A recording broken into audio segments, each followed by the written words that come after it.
एक बार एक राज्य में अकाल पड़ा और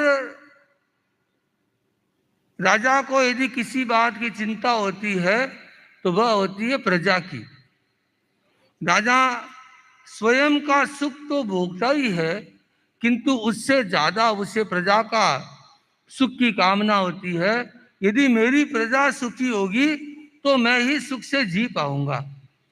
तो राजा अकाल पड़ा और राजा चिंतित हो गया, इस अकाल को कैसे मिटाया जाए।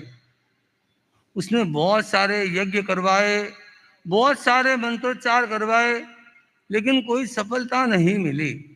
एक निमित्तज्ञ को बुलाया गया और उससे पूछा गया कि इससे अकाल को मिटाया कैसे जा सकता है। तो उसने कहा कि राजन, आपको एक काम करना होगा।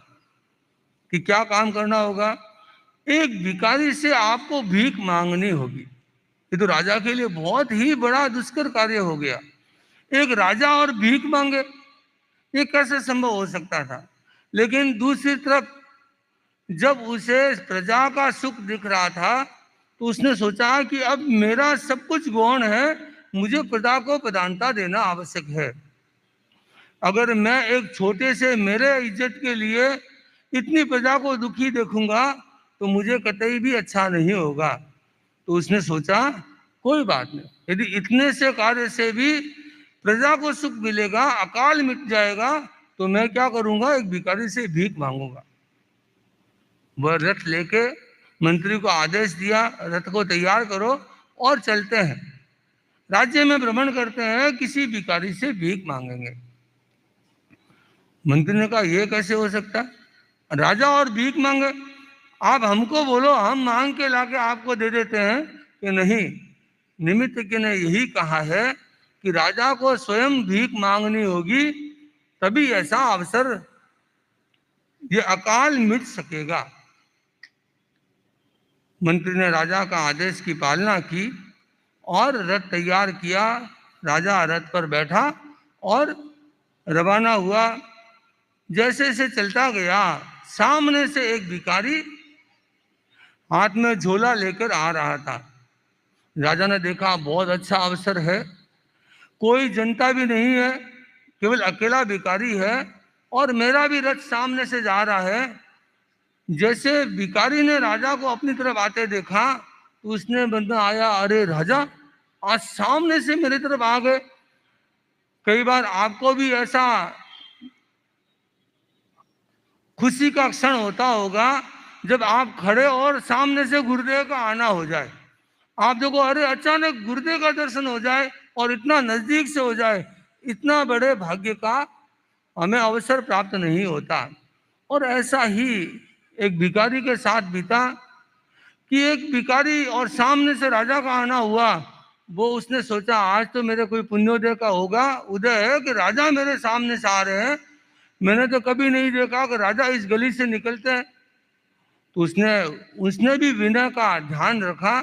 वो एक साइड में जाके खड़ा हो गया कि राजा की यात्रा में किसी भी प्रकार का व्यवधान नहीं होना चाहिए, राजा निर्बाध गति से चले, मैं एक साइड में खड़ा हो जाता हूँ।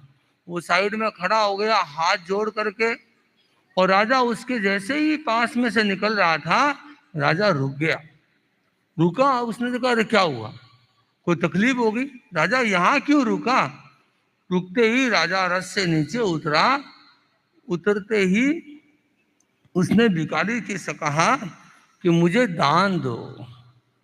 भिखारी हक्का बक्का रह गया।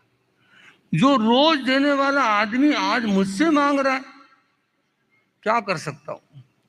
उसका सोच ही बंद हो गया, मैं क्या दूं। अब वो उस समय ऐसी स्थिति आती है कि जिस समय आदमी का मन बंद हो जाता है, चिंतन बंद हो जाता है।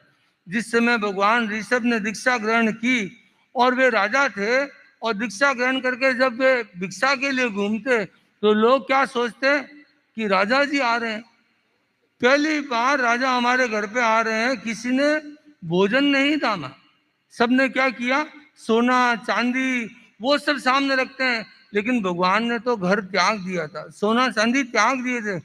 उससे भगवान का पूर्ति नहीं हो सकता था और भगवान मांग भी नहीं सकते थे कि मुझे अन्न चाहिए। भगवान को एक वर्ष, जो आज वर्ष तब कर रहे हैं, तब भगवान को भ्रमण ही करते रहे, उन्हें दान नहीं मिल पाया। ऐसी भी स्थिति जब राजा के सामने बनी, और वो भिखारी सोचता है कि मैं क्या दूं राजा को। लेकिन बंधुओं, एक ऐसा अवसर होता है, उस अवसर को भी कुछ समझना होता है। भिखारी ने सोचा कि अब राजा मांग रहा है, निश्चिंता से कह रहा है कि डरो मत, मैं तुमसे भीख मांग रहा हूं, मुझे दान दो। बोला क्या दान दूं? उसने अपने हाथ डाला, झोलके में हाथ डाला, देखा कि मेरे पास तो गेहूं है जो मैं मांग के लाया हूं।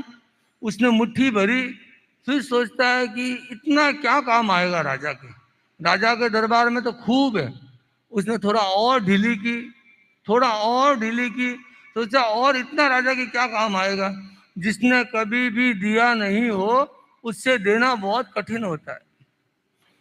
उसने भी जिंदगी में पहली बार मांगा ही मांगा था, देने का अवसर तो उसे पहली बार आया था। उसने बहुत ही मुश्किल से अंतिम करते करते देना तो पड़ेगा, एक दाना हाथ में रखा और हाथ निकाल के बोला, लो राजा जी, एक गेहूं का दाना देता हूं। और राजा ने जब, बस राजा का तो इतना ही काम था, गेहूं का दाना लिया और रथ पे बैठे और वापिस राजभवन में चला गया। और वह भिखारी हक्का बक्का रह गया, अरे ये क्या हुआ। बस राजा ने कुछ भी नहीं बोला, एक दाना दिया तो लेकर चला गया। अब वो खुशी से भर गया, अब मैं किसी से मांगने लायक भी नहीं हूं, आज तो मैं घर ही जाता हूं। घर जाके अपनी पत्नी को बताऊंगा कि मेरे जीवन में क्या हुआ। जो राजा सबको देता है, वो आज मैंने उसको दान दिया।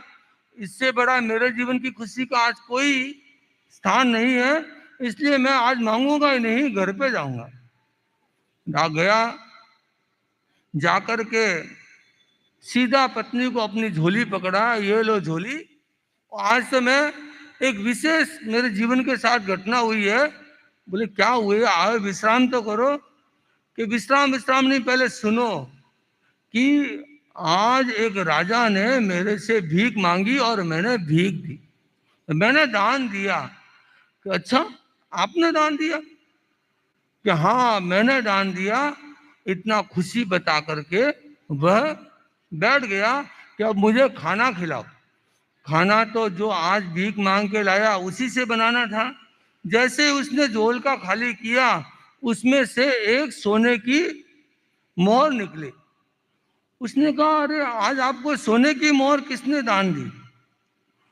बोले अच्छा, एक ही निकली? कहा एक ही निकली।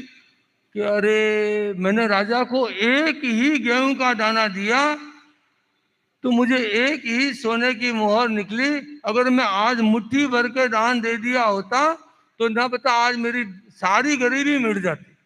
लेकिन बंधुओं, जिस समय अवसर होता है, उस समय यदि आदमी चूक जाता है तो उसमें उसका जीवन वापस नहीं बन पाता है। अब भिखारी यदि सोचे कि मेरे जीवन में वह क्षण आया था कि मेरी गरीबी मिट सकती थी, मैंने नहीं समझा कि राजा को कितना दान देना चाहिए,